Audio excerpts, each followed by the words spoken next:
Sa Lunes, Sen, ay anong aasahan natin? Ay, nagpalabas na ng sapina. Ha? Si Senate President. Marami bang mga bagong madidiscover na naman? May inihanda ba kayo? Na kailangan kasi dumating yung mga pinatawag, yung kasi mga iba wala. Opo. O, di, maghintay kayo. Hindi, ipa-arresto na raw eh. Ang, So ito ay hindi invitation. Hindi na, sapina na ito. Oo nga, no? Subpina na Ang subpina ay hindi mo pwede i-decline. Tama ba? Basta ako na magsasabi, Nelson, may pasabog sa Lunes. May pasabog? May pasabog. Itong pinag-uusapan natin, yung flood control projects. Pero yan lang ang nagsisilbing pinakamukha ngayon ng corruption. Kasi nakita nila yung lawak, nakita nila yung magnitude, yung lalim, yung dami ng participants at yung pamamaraan kung paano ginagawa, katapos-tapusan talaga, lugi ang taong bayan. Hindi lang nalugi, ninakawan, nalugi, walang nangyari sa kanila kung pag-uusapan yung serbisyo na dapat sana ay para sa kanila. Imbes na sila ay natulungan, na serbisyuhan ng mga serbisyong pampubliko, lalong-lalo na yung nasa kahirapan, yung gagamitin para sa kanila, ninakaw pa. Kaya nagiging popular yung subject matter. Kaya sabi ko nga sa'yo, lahat sumausaw na. Lahat sumausaw na. Walang mandato. Ang nakalagay na mandato, Blue Ribbon Committee. Kung gusto akong tulungan ng mga kasama ko, kasi 17 ang miyembro dyan eh. 17 senators po 17 senators. Opo. Ngayon. Plus yung ex-officio members. Tsaka sila ngayon magpapanukala na mag-create tayo ng isang... Di ba? Para nilang iniinsulto yung committee mismo. Di ba? Lalong-lalo na nanggaling sa mga miyembro ng Senado na matagal na ron eh. Mga datihan na nga yan eh. Pero teka lang sana, bago nyo ituloy po yan, may nagbigay din ng komento. Sabi niya, teka lang, hindi kaya ganyan din ang sabihin ng Pangulo na para bagang inuunahan siya ng Blue Ribbon Committee? Kasi mas naunod daw po nagpatawag ng investigasyon ang Pangulong Bongbong, Sen eh. Nagpatawag ng?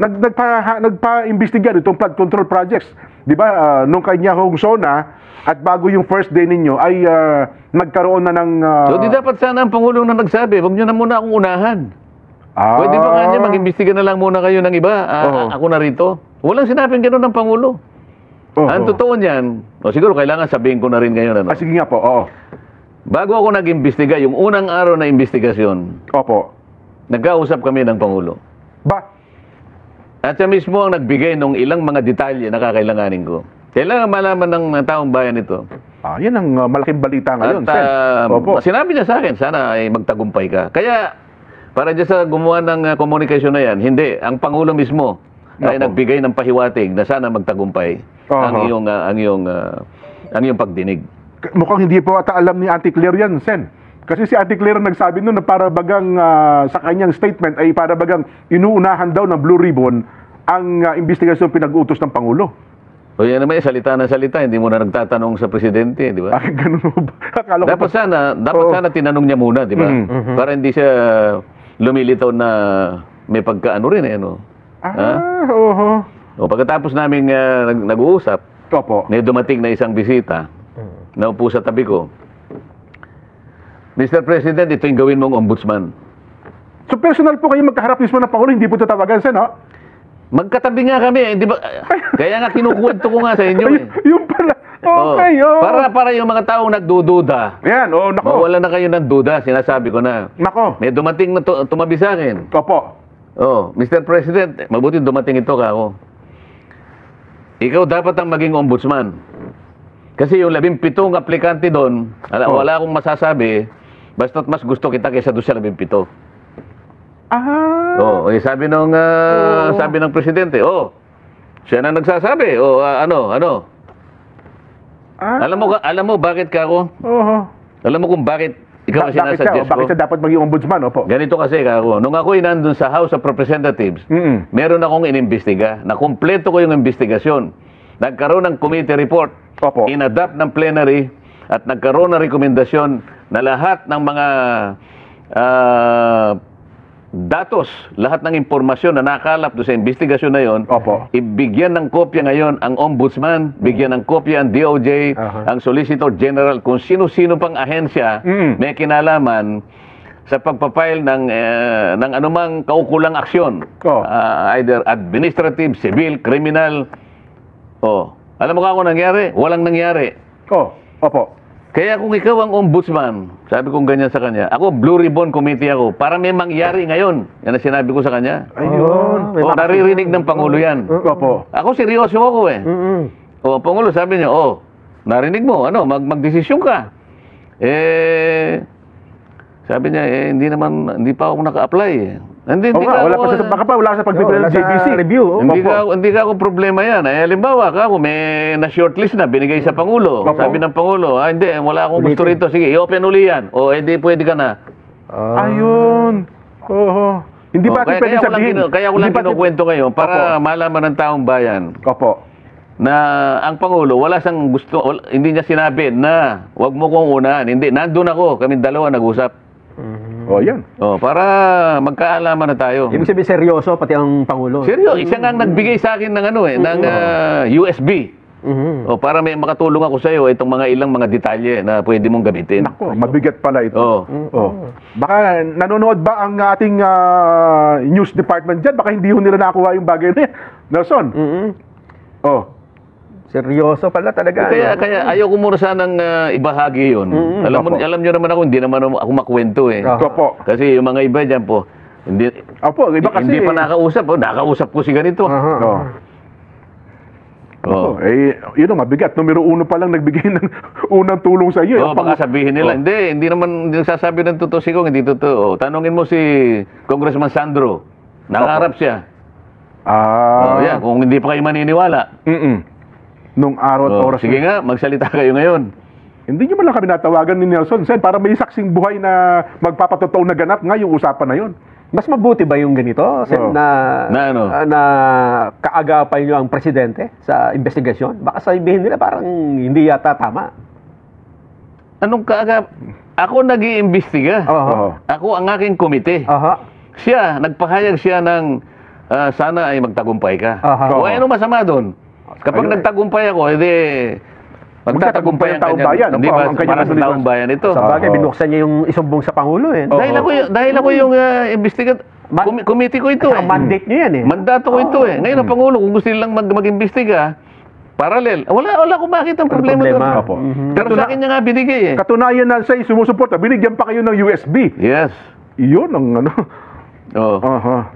Kaya ang tanong hindi naman yun lang. Kaya marami naman akong ibang mapagkukunan. Yes po. Pero para lang ipaintindi natin, bigyan ng diin na ang Pangulo ay sumusuporta sa aking ginagawa, in-instruct niya yung PMS. Ibigay mo sa kanya yung magagamit niya. Ayan, opo. Yes, Mr. President.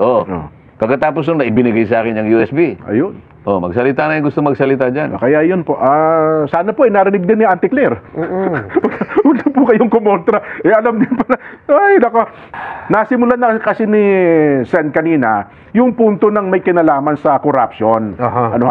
Alam nyo, di ba nung Friday na napag-usapan natin, kung wala siguro ang corruption sa Pilipinas, mga 1960, sabi nga natin, nasa pangalawa tayo sa buong Asia. Nagsimula tayo 1965. 1965, opo. Pangalawa tayo sa buong Asia. Kung ang pag-uusapan ay yung per capita GDP.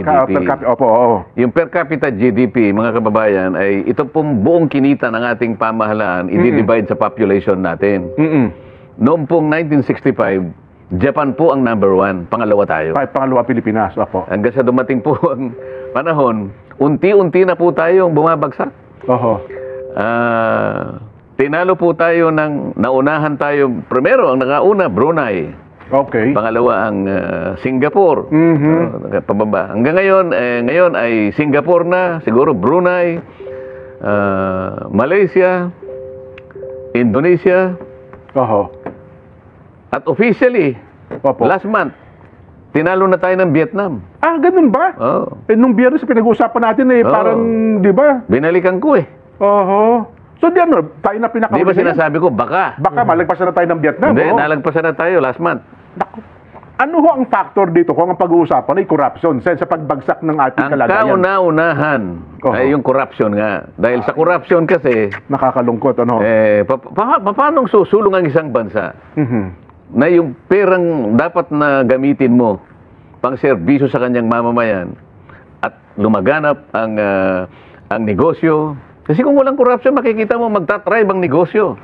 Pag malaki ang negosyo, maraming kita. Pag malaki ang kita, yayabong ang ekonomiya. Mas malaking ekonomiya pag dinivide mo. Kasi mas marami na tayong population kaysa ekonomiya natin. Babagsak ang ating per capita GDP. Ayun. So, kailangan itaas mo yung ekonomiya. Paano tataas ang ekonomiya? Sinong gustong mag-invest dito sa bansa natin? Wala na. Sapagkat, puro korupsyon eh. O, yung ating infrastructure. O, ngayon, nakikita ngayon. Flood control, bagsak lahat. Sino pupunta rito? Makikita nila yung ating airport, ang mga kalsada, ang mga seaports natin. Yung turismo lang natin, nakita mo? Bagsak na bagsak tayo ngayon. Pinulitika na, yung promotion natin, pinakamataas na budget ng tourism, 1.2 billion. Merong isang year doon eh. Akalain mo bumagsak sa 200 million pagkatapos 2025, gagawin 100 million. 100 million na lamang. Anong yung polisiya? Pero di ba sa pagpapayabong po ng ekonomiya ng ating bansa, ang isa sa pinakamalaking factor sana ay ang construction, pagawaing bayan para ang pera natin umiikot. Ang problema, sa pangyayari ito na napasok ng corruption, hindi lang naman kasi construction, bagamat ilalatag mo yung tamang infrastructure. Yung mga big ticket projects. Pagandahin mo yung infrastructure, road system mo.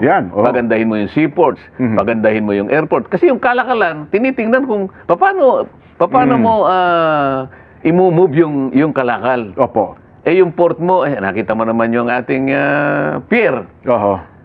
Pagka natambak na yung mga, wala nang paglalagyan ng yung container. Yung mga container van. So, yung papasok ngayon, alisin mo lang yung container buwan-buwan para makapasok yung barko para ganito paano nga yung sistema, pati yung framework at paraan kung paano nga yung pagdaloy ng negosyo, talagang nandun ang corruption. Meron kang Bureau of Customs na pinakakorrupt yata sa buong Asia. Hindi tayo magiging isang bansa na talagang kung pag-uusapan ay pangkabuhayan, ay lalakas kagaya ng ibang bansa ngayon.